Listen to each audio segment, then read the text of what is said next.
So now we're going to work on defending the tackle from a farther range. Okay, so in general, I want to, if I can't move out of the way, I want to put structures in the way to slow him down or to control the distance. A good way to think about it is, I want him going through the farthest ranges first. So if I'm on my back, for instance, I want to keep my feet between him, so he's got to get around my feet, then around my knees, past my hands, past my elbows before he can ever control me. So same thing here, if he's coming close, my hands will be the first defense. Okay? If he gets closer, I'll have to go to my elbows. If he gets closer, maybe my head, then underhooks, things like this. Okay, so another key reason that he should always have his hands up is his hands are right in place. Now, again, this is going to be from a little farther range where he's going to have time to use his hands to frame. Okay, so we're here, we're arguing, I got to tackle him. He's going to take his arms straight out. Now, very important when he does this, his arms are not bent. If his arms are bent and I'm coming forward, they're going to collapse. He needs to lock, so it's the bone structure holding me out. Here. Now, notice as he does this, he wants to build a base behind him. So when I come forward, he's going to step back. Okay, now he's got a good, solid base. Very important that he doesn't try to step forward, because then he'll get knocked off balance or he may get his arms up. So if he comes forward and I step forward, I'm going to end up being knocked back. Whereas if he comes forward, I step back, I'm in position. Now, how aggressively you step back will depend on how aggressively he's tackling you. So if it was just he's kind of coming forward a little bit, I can just block him here. But if it's much more aggressive, I may have to step back. Now, notice as I step back, if I keep my upper body up, it's going to be a little easier for me to start to get my head past my feet and I lose. So I make my body a ramp this way. This way when he comes. Also notice now my head is kind of hidden behind my arms. It's going to be a little harder. Now we're not going to hang out here forever, obviously. But the most important thing is to stop the takedown. Secondary is I need to stop him controlling me. So if he comes in and I, for instance, grab his head, well, he's able to lock his hands around me, I'm going to be in trouble. If I go like this, maybe he can still lock his hands around me. Okay. If I go like this and I move my body back, lock your hands around me, he's got to have exceptionally long arms to lock his hands around me.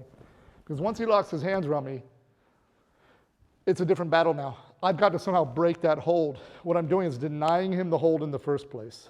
Okay, so one thing I preach with my self-defense is when I grab you, you want to either break the hold or use the hold. What you don't want to do is try to hit me. Because one, striking is not effective across the board. Meaning if he hits me, one person he may knock out. He hits another guy, the guy just may look at you, doesn't bother him. So it's not replicable across the board.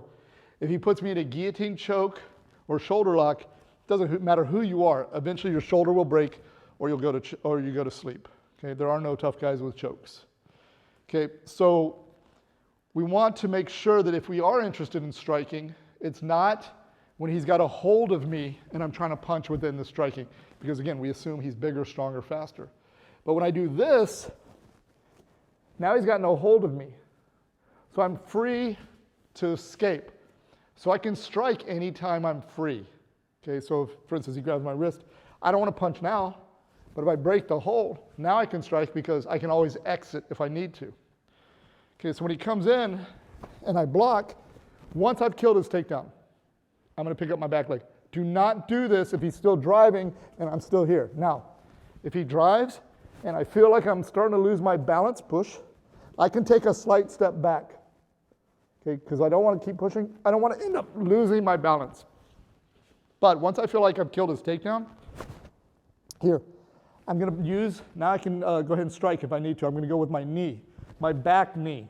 That's the one that has power. I'm not looking to do little jabs or anything. I'm going to throw power.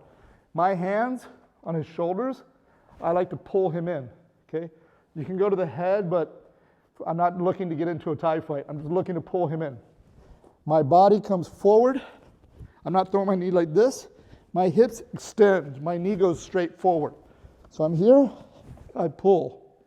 Now I don't just let go and stand here where he's going to punch if I don't get him out.